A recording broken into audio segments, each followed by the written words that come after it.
Aí tem história. Bom dia, professor Vade Marx. Bom dia, Marcelo, e olá, curiosos. Amanhã temos o Dia das Mães. Opa! E o que nós podemos contar de história envolvendo mães, professor Vade Marx? Olha, isso podemos contar a história das mães desde que o mundo é mundo, mas eu queria pegar um grupo de mães muito especial, muito particular e muito próximos aqui da gente. Las Madres de la Plaza de Mayo, as mães da Praça de Maio, aqui na Argentina. É um grupo muito especial, é pertinho da gente, e aí tem história. Se aí tem história, é com a gente mesmo. Então vamos começar explicando como é que apareceram as mães da Praça de Maio. Vamos lá. Tá. Elas apareceram em razão direta, né, da ditadura militar da Argentina, que por sua vez era fruto da Guerra Fria. Os Estados Unidos tinham decidido que não haveria nenhum país governado por alguém que fosse assim remotamente, não estou falando de comunista, que fosse remotamente de esquerda, em nenhum país do continente americano. Então, assim como aconteceu em abril de 64 aqui no Brasil, eles patrocinaram ditaduras de extrema direita em toda a América. E a ditadura argentina era parecida com a ditadura brasileira? Tinha relação? Infelizmente, em muitos aspectos, sim, porque tinha essa coisa anticomunista e tal, mas entram em cena, quer dizer, não, vamos livrar o país da ameaça vermelha, da baderna, e vamos organizar isso aqui. Aliás, a ditadura argentina se autodenominava Processo de Reorganização Nacional. Né? A ideia é, não, nós viemos para colocar a casa em ordem, principalmente a economia, que está um fracasso, que está um horror. E olha, como costuma acontecer sempre que esses cretinos que acham que militar sabe governar melhor que civil, na base do porque sim. Por que militar governa melhor? Porque sim. Adivinha, os milicos argentinos arrebentaram com a economia, com as estruturas governamentais, com a democracia, etc., mais ou menos como aconteceu aqui. Ao contrário da nossa ditadura, eles mataram muito mais num período menor de tempo. A nossa ficou com mais de 20 anos aí de ditadura. A deles durou só 7 anos, foi de 1976 a 1983. Mas pareceu que durou muito mais, porque ela foi mais curta, mas foi muito mais intensa. E eu lembro bem disso, porque isso é meu período de final de adolescência. Eu sou de 60, então entre 76 e 83 eu tinha entre 16 e 23 anos. Então, foi quando eu terminei o ensino médio, entrei na faculdade, e eu costumo dizer, como eu dou aula de história, eu costumo dizer que aquilo que os alunos estudam nos livros de história, eu lia no jornal, né? Eu via na televisão e tal. Os presidentes desses 7 anos de ditadura foram o Jorge Videla, que era conhecido como a Pantera Cor-de-Rosa, né, que é o pior de todos, que governou entre 76 e 81. Aí você fala, mas a Pantera Cor-de-Rosa é um personagem de desenho animado simpático, como é que um ditador vai ser? Esse era o apelido dele lá na Argentina, porque por duas coisas. Assim como o personagem de desenho animado, ele tinha escapado, ele escapou de vários atentados contra a vida dele. Tipo bomba contra ele e tal, e ele escapou. E ele tinha um jeito de andar, tudo nele era muito suave. Ele não era truculento, vou dar porrada. Essa suavidade dele escondia um monstro. ficou de 76 a 81, ficou quase que a ditadura inteira. Depois veio Roberto Viola, que ficou só o ano de 1981, Leopoldo Galtieri, que todos eles generais, mas esse foi o imbecil que falou, não, precisamos dar alguma coisa para unir o povo argentino. Aí ele invadiu as Malvinas. Começou uma guerra com a Inglaterra, que não apenas ganhou a guerra contra os argentinos, mas humilhou os argentinos. Foi muito pior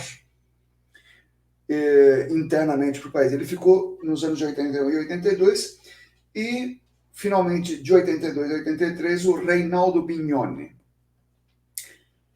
E quando essa turma chegou ao poder, logo depois do golpe, eles começaram aquilo que depois recebeu o nome de Guerra Suja. E eles mesmos diziam isso. Quando começaram os julgamentos populares, fizeram uma coisa muito importante na Argentina. Os militares se autoconcederam anistia. Não aconteceu nada, veja bem e tal. E o povo argentino falou, não, aconteceu sim, e quem fez vai para a cadeia. O Videla, por exemplo, morreu na cadeia. Esse pessoal morreu preso. Mas eles diziam, não, mas o que aconteceu foi num momento de guerra, uma guerra contra o comunismo. Essa guerra suja não foi inventada na Argentina. Eles pegaram o que já tinha sido testado, experimentado e inventado pelos militares franceses que tinham feito isso para reprimir a guerra de independência da Argélia e a guerra de independência do Vietnã. A guerra do Vietnã não começou com os americanos, começou contra os franceses. Os franceses não aguentaram a porrada, saíram do Vietnã, sobrou para os americanos, que apanharam também. Como é gostoso dizer isso. E então, isso que os franceses inventaram e o que os serviços secretos americanos inventaram, desenvolveram e vieram aqui ensinar. Houve aula prática de tortura no Brasil, na Argentina, no Chile. A receita desses serviços secretos era: rasga qualquer legislação internacional, acordos, convenções, Convenção de Genebra, direitos humanos, pode aplicar terrorismo, pode aplicar sequestro, assassinato, tortura de monte, levanta a bandeira do anticomunismo, disse a nossa bandeira jamais será vermelha e tal, e por aí vai. Só um desequilibrado mental, um tarado, poderia dizer que seria bom uma ditadura matar uns 30 mil dos seus compatriotas. Bom, e é nesse ponto que a gente está chegando no tema do nosso boletim de hoje, né? Que a gente está falando dessas mortes e vai desembocar na Praça de Maio, com as mães ali.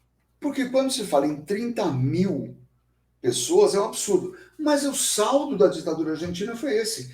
Cerca de 30 mil pessoas entre mortos e desaparecidos. Quando a gente fala mortos, é porque a gente sabe que a pessoa morreu, está aqui o nome dela, foi enterrada em tal lugar, morreu de tal coisa. Os familiares podem fazer o enterro, mas os desaparecidos, não. E aí é que entram as mães dos desaparecidos. Dos desaparecidos. Porque elas... olha só, no dia 30 de abril de 1977, a ditadura começou em 76, já tinha desaparecido. E os órgãos de repressão não davam conta. Ia bater na delegacia, no Ministério do Exército, no quartel. Cadê meu filho? Cadê minha filha? Não sei. Então, em 30 de abril de 77, 14 mães, não é uma multidão, 14 mães, desesperadas porque não tinham notícias dos filhos, reuniram-se na Praça de Maio, que fica em frente à Casa Rosada, que é a sede do governo argentino. Essa praça, aliás, por causa dessa localização em frente ao Palácio do Governo, ela era usada para qualquer manifestação, Praça de Maio. Tem um monumento ali, porque maio é porque em maio de 1810 começaram os movimentos revolucionários que deram nas independências do Cone Sul, Argentina, Chile e tal. Então, maio tal é uma data importante, tem um monumento ali, e elas se reuniram lá, essas mães, para bater na porta do Palácio do Governo. Adivinha, chegou a polícia, porque era proibido o ajuntamento de gente, circulando, as senhoras, circulem, circulem, e soldado com cacetete para bater nas senhoras. Elas obedeceram, elas deram o braço, uma para outra, assim, em duplas, e começaram a dar volta, em volta do monumento. No dia seguinte, mas o que são essas mulheres ali? O que esse pessoal está dando volta? No dia seguinte tinha mais, no outro dia tinha mais, no outro dia tinha mais. Quem vai desaparecer? Não, mas eu tenho um filho, um neto, desaparecido. Começou a juntar gente lá. Claro que isso incomodava a ditadura, mas o bicho pegou mesmo na Copa de 78. Futebol. Então, futebol sendo usado, né, para esconder o que estava acontecendo. Vamos falar sobre isso. A ditadura falou assim, opa, vamos fazer um campeonato de futebol e vamos ganhar, como ganharam, né, na mão grande, mas tudo bem. Uhum. Só que aí, essas madres, aliás, aqui no Brasil a notícia chegava como o apelido delas era as loucas da Praça de Maio, as loucas da Praça de Maio, que é como a ditadura chamava. São umas loucas, estão falando de desaparecido, não tem desaparecido, não tem nenhum preso e tal. Elas eram censuradíssimas, mas com a Copa veio jornalista do mundo inteiro, e aí o que esse monte de gente andando, aquela coisa que, eu não sei se você já assistiu alguma cobertura esportiva de Copa do Mundo, Olimpíada, coisa assim, você participou de alguma, talvez, não? Sim, eu fui em 4 Copas, 5 Olimpíadas. Eu sei, tô Inclusive, brincando. em 98, eu fui ao jogo Estados Unidos e Irã e teve uma grande manifestação de refugiados iranianos ali na França, que a televisão não mostrou, só quem estava no estádio viu, e eu estava no estádio cobrindo esse jogo. E aí eu fiz a minha matéria sobre isso, né? Porque a televisão não mostrou e isso chamava a atenção dos jornalistas do mundo inteiro. Isso foi na Copa da França, em 98. Isso. Pois 20 anos antes aconteceu exatamente a mesma coisa. Os jornalistas do mundo inteiro, quem são essas mulheres? E foram entrevistar. E elas apareceram em rádio, TV, jornal. Eu assisti, fazendo pesquisa para esse nosso boletim aqui, eu assisti as entrevistas que os jornalistas fizeram, jornalista holandês, essa que eu assisti era num telejornal da Holanda, tudo falado em espanhol e tal, mas elas dizendo, meu filho desapareceu, minha filha, minha nora, minha neta, estava grávida e sumiu e tal. Elas apareceram para o mundo, porque isso colocou não só as mães do mundo, colocou a ditadura argentina no mapa. E a ditadura, então, reforçou a repressão. Como? Como? A coisa vai ficar mais feia. Gustavo Ninho era um rapaz loiro, de olhos azuis, carinha de anjo, que tinha um parente preso e começou a circular ali junto com as mães. E ele era muito comunicativo, foi ficando logo amigo de muitas delas e tal, foi ficando muito popular entre as madres, que chamavam ele Rubito, né, o loirinho. Só que esse lazarento era um oficial do exército, infiltrado, para delatar as mães, para ver quem eram as lideranças e tal. E por conta do trabalho dele, Alfredo Astiz, por conta dele, senhoras foram presas, torturadas e mortas. As duas que encabeçavam o movimento foram jogadas vivas de helicóptero no Oceano Atlântico. E esse Astiz, em 82, ele estava comandando uma das tropas que atacou as Malvinas.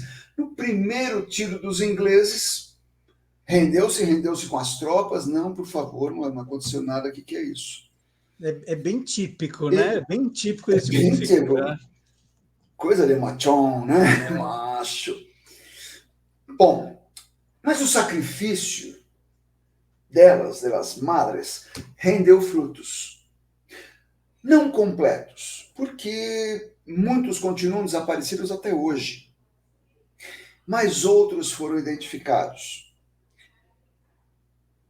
E os bebês que foram sequestrados, sim, porque eles sequestraram bebês. Quando alguma moça era presa grávida, dava à luz dentro da prisão, eles tiravam o filho dela e davam para famílias de militares ou de policiais.